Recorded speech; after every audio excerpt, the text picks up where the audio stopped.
driving like that for the last probably 10 miles.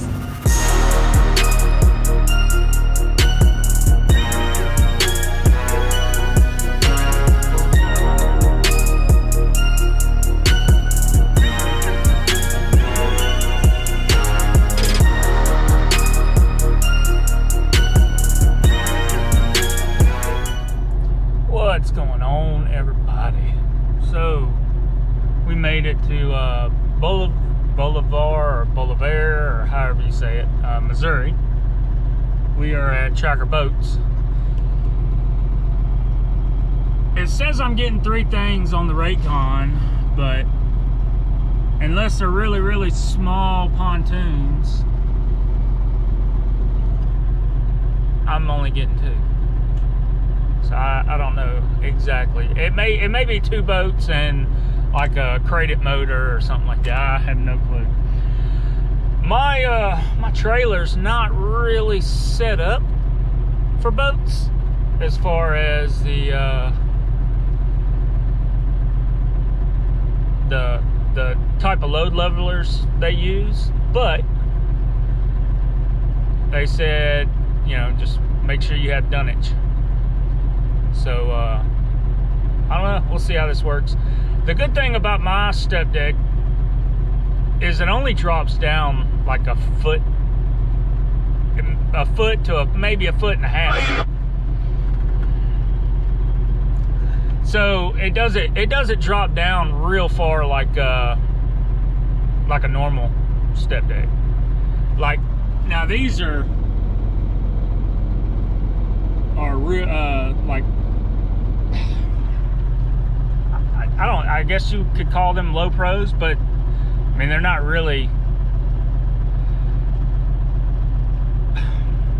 I don't want to say they're not StepDecks, because I mean technically they are, but they're more, you know, they're a specialized trailer for boats, and mine don't drop down that far, so I think we'll be okay. I don't know. Like I said, I've been wanting to build some, and I see, looking at these, I see how they're built, how you can pin them at different levels. So that'd probably cost me about probably 60, 80 bucks in material, and then I'll get some built. I mean, I would, you know, this load's paying pretty decent, so I don't know. I just don't want to keep adding stuff to the trailer that I don't need. Now like that, I might build like one set, one piece, not a set, but one load leveler like this to take care of that the step deck part, the step portion of the deck. But I don't think I'm gonna build several of them, just because, you know, the more stuff I add on the trailer, the more weight I'm carrying. The more weight I'm carrying, the less cargo weight I can carry. So anyway, we'll see here in just a second how this goes. He said he's gonna pull me around when they're ready for me. We'll see.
So we are loaded. Now I gotta do the little pre-trip inspection sheet for the boat. So I figured I'll let this video be part of the pre-trip. That way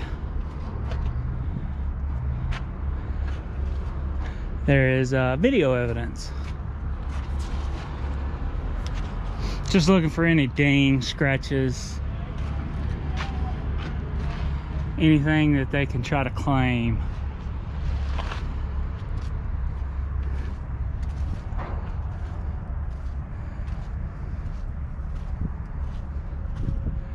This side looks good.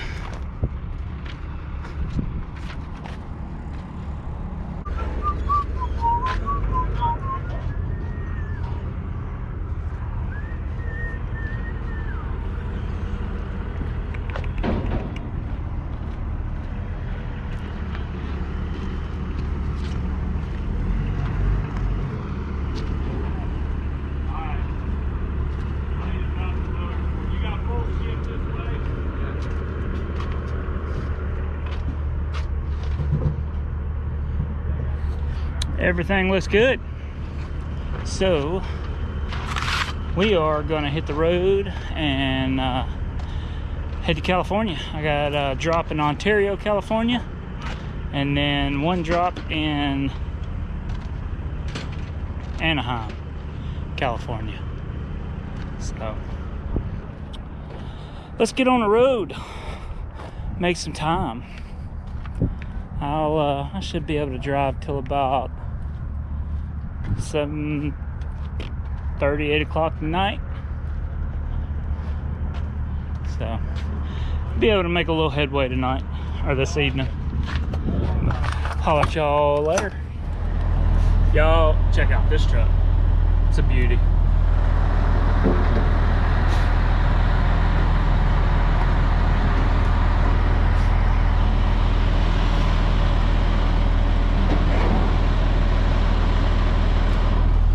That is a nice truck. Super cool dude. We are actually going to end up in the same spot. He's got 2 pontoons going to Anaheim. I got to drop one in Ontario before. Hold on just a second. All right, so I got to drop one in Ontario. So I told him I would see him in Anaheim Monday.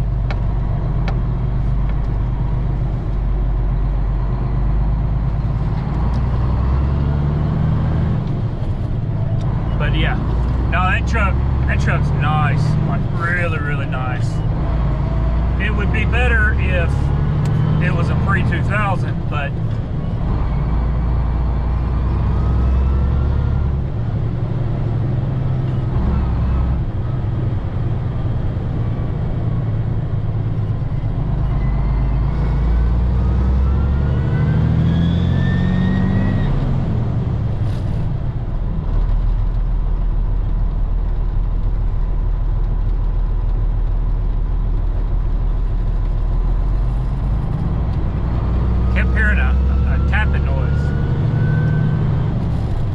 wasn't a regular tapping noise. Like, almost sounded like a strap was hanging, like hitting something, but all the straps are tight. It's not doing it anymore. But anyway, yeah, that truck was nice. It would have been better if it was like a pre-2000, but it is pre-death. They said it was a 2006. Anyway, we're gonna hit the road. I was wrong earlier. I actually still have like 6 hours and 45 minutes of driving, so it's 3:30 now. That could put me driving on into the night. But I don't know if I'm gonna run late tonight. Probably shut her down at a decent time and get me something to eat, because again, I haven't ate since 5:30 this morning. I had one of them breakfast steak egg burrito deals from Taco Bell. But anyway, we'll holler at y'all later. Y'all have a good one. Forgot to mention, his trailer was even nicer than the truck. Had a brand new 2022 Rittenhauer, or however you say it, I don't remember. It was a California compliant triple axle, 53-foot step deck with that third axle in the back being a lift axle. And then he had the ability to control his airbags to raise the trailer, the back of the trailer up to almost stock height, and then lower it down to be a low pro. Very, very nice. He was missing, I'm gonna check real quick, because I'm starting to hear that knock again, and it's coming back from the boat somewhere. So anyway, I squirreled, don't remember what I was talking about just a minute ago. Oh yeah, he needs to get him a set of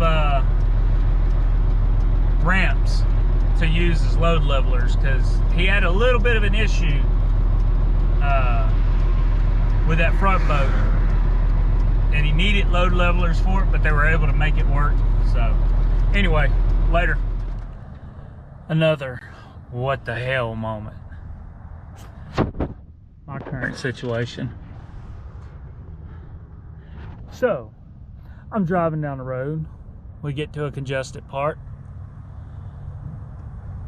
I'm pulling along, look over, car next to me, there's two little kids sitting in the back seat. And both of them are doing this, right? So I reach up, do the little tonk tonk. Well, it went tonk. Oh, it never stopped. Never stopped. So the air horn actuator valve went bad. So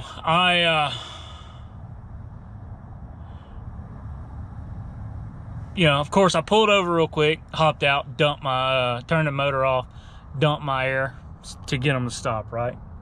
And then started messing with it a little bit. And yeah, ended up having to pull the headliner out. Vice, put a vice grip on both of the airlines going to the air horn. And I'd called Freightliner right down the road. Luckily, I was right down the road from Freightliner. They said, yeah, we got some plugs. We don't have a valve. We can't get a valve till probably next Wednesday or Thursday. But we have some plugs you can put in it. So I'm like, okay, yeah, do what I got to do, right? So I put the, I had the headliner out. I strapped it to the trailer and cranked the truck back up, eased off of the vice grip on this horn. It started blowing a little bit, put the vice grip back on. I got maybe half a mile down the road, just wanted to see again, took the vice grip off, and it wasn't blowing anymore. So the valve, it just stuck open, and I guess it freed up and closed. But I don't want to deal with that right now, that happening again. So I cut the line, put a splice on it, and then a plug on this side. That way, if for whatever reason the actuator valve sticks open again, they're plugged off. They're not gonna continuously. And these horns are loud, like stupid loud. Almost on the verge of being like them train horns you buy at the truck stop. But yeah, so I got them plugged up. I'm gonna go ahead and throw the headliner back in, and if I get inspected, it is what it is, right? Can't get parts. So I found some online. I'm probably gonna order one and have it shipped to the house, and then when I get back home, obviously I'll have to pull the headliner back out. I'm gonna have to pull this piece out, which is a pain in the rear end. It is a pain getting this thing out up here, but got to get it changed. So, and there's probably not enough light. I don't know. Hold on just a second. So that actuator valve is right back up in here, and you can't get to it without pulling this whole liner right here out, or whatever it's called. So yeah, that's what we're gonna have to do. But for now, we'll go ahead and stick the headliner back in it, get everything straightened back up, get on the road, and try to make up whatever time I've lost so far. Oh, you know what? I'm still happy with the truck though. I mean, it's a good truck. It's just that the little stuff that shit happens, right? Anyway, let me get off here, get this done, then we'll get back on the road. I'll talk to y'all later.